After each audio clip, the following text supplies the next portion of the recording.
Spectrometry with a capital S. Spectrometry is the study of a spectrum. We know that word spectrum, right? Spectrum is a range. There is an autistic spectrum of personalities and peoples. There's a spectrum of knowledge, towers of knowledge, or however you like to think of our common knowledge. Anyway, spectrometry, what is that? Spectrum. What is a spectrum? Well, the colors of the rainbow are a spectrum. That is an optical spectrum. What is a spectrum? Um, Basically, it is a range of information gleaned from a source. And it's not even that. So spectrum analysis is one of the most informative techniques that we have for energy measurements. Now, if you want to talk spectrum analysis, you have to get specific because the energy spectrum, the measurement spectrums that we use, can be voltage, right? 0 to 120 volts. It can be optical, which is photon measurement, not electron measurement. Those optical ranges, you'd have to go back, and again, it's a Google. Spectrum, energy spectrum. There are multiple types of energies, and we see them differently depending on the spectrum, depending on the particle that's carrying the energy. So if it got complicated yet, we only just began.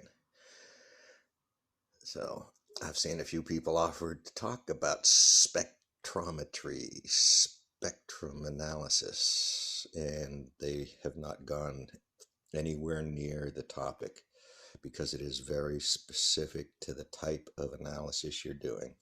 You cannot look at an atomic particle spectrum with any type of common meter.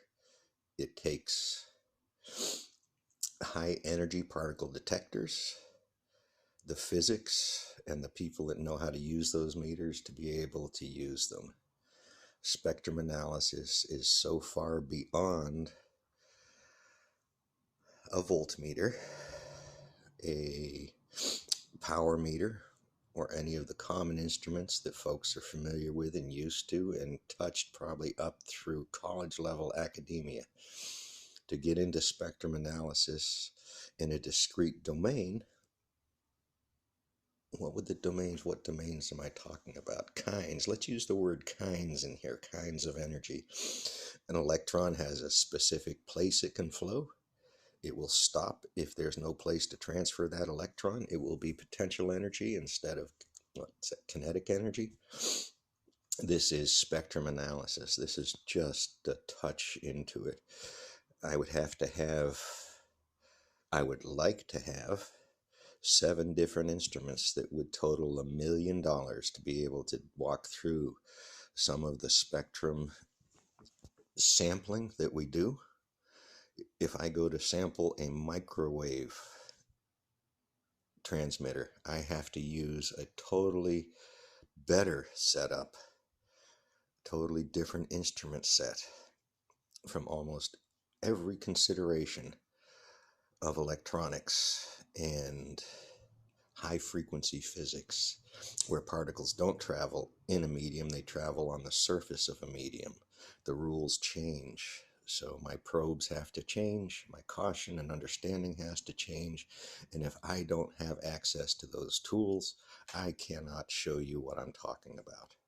If I did have access to the tool, it is a 40-hour course for one tool set, an optical measurement tool set using photo detectors of some sort is a significantly different science than it is for gamma energy detection.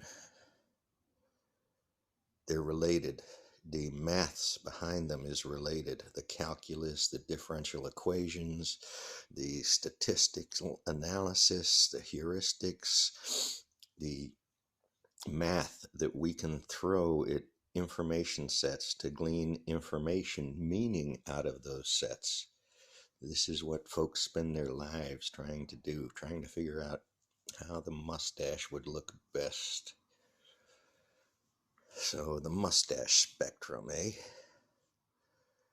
The intelligence spectrum, the haircut spectrum.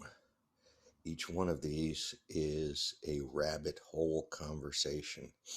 If you cannot go play in the rabbit hole, it's either because you don't understand and know better than to go in that rabbit hole, so you're just going to walk past it quickly.